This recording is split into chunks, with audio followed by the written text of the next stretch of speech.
Device ആണ് pen ലേബിളർ. ഈ പെന്നിന്റെ ഒപ്പം ഒരു ബുക്ക് നിറയെ സ്റ്റിക്കേഴ്സ് ഉണ്ട്.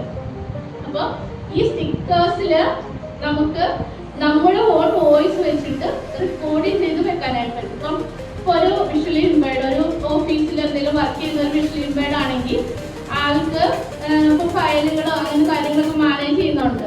അപ്പം ഫയലിൽ ഇപ്പം ഇന്ന ഫയലാണ്, അക്കൗണ്ട് ഫയലാണ്, സാലറി ഫയലാണ്, അങ്ങനെയൊക്കെ എഴുതിയിട്ടുണ്ടാവും. പക്ഷെ വിഷ്വലി ഇമ്പയർഡിന് അത് വായിച്ചെടുക്കാൻ പറ്റില്ല. അപ്പൊ ആൾക്ക് എന്ത് ചെയ്യാൻ പറ്റും? ഈ സ്റ്റിക്കേഴ്സിൽ ഓരോ ഫയലിന്റെ പേര് മെൻഷൻ ചെയ്ത് വോയിസ് വെച്ച് ഈ ഒരു ഡിവൈസ് വെച്ചിട്ട് റെക്കോർഡ് ചെയ്ത് വെച്ചാൽ പിന്നീട് ഈ പെൻ വെച്ചിട്ട് ആ സ്റ്റിക്കറിൽ ഈ സ്റ്റിക്കർ നമ്മൾ റിമൂവ് ചെയ്ത ഫയലിൽ സ്റ്റിക്ക് ചെയ്ത് കഴിഞ്ഞാൽ നമ്മൾ ഈ പെൻ വെച്ചിട്ട് അതിൽ ടച്ച് ചെയ്യുമ്പോൾ ഇന്ന ഫയലാണെന്ന് നമ്മുടെ വോയിസിൽ തന്നെ അത് പറഞ്ഞു തരും. അപ്പൊ പെട്ടെന്ന് നമുക്ക് ആ ഒരു ജോലി വിഷ്വൽ ഇമ്പയർഡിന് അത്ര ഡിഫിക്കൽട്ടായിട്ട് വരുന്നില്ല.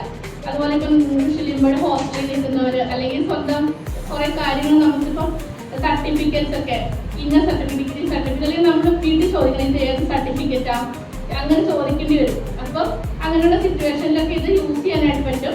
ഈ സ്റ്റിക്കറിൽ ഈ ഡിവൈസ് വെച്ചിട്ട് നമുക്ക് ചെയ്യാനായിട്ട് പറ്റും. ഇതിപ്പം പവർ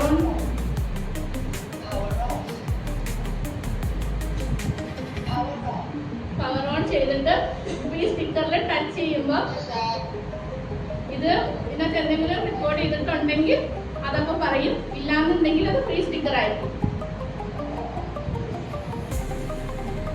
പിന്നെ നമുക്കിത് റീ റെക്കോർഡ് ചെയ്യാനും പറ്റും കേട്ടോ.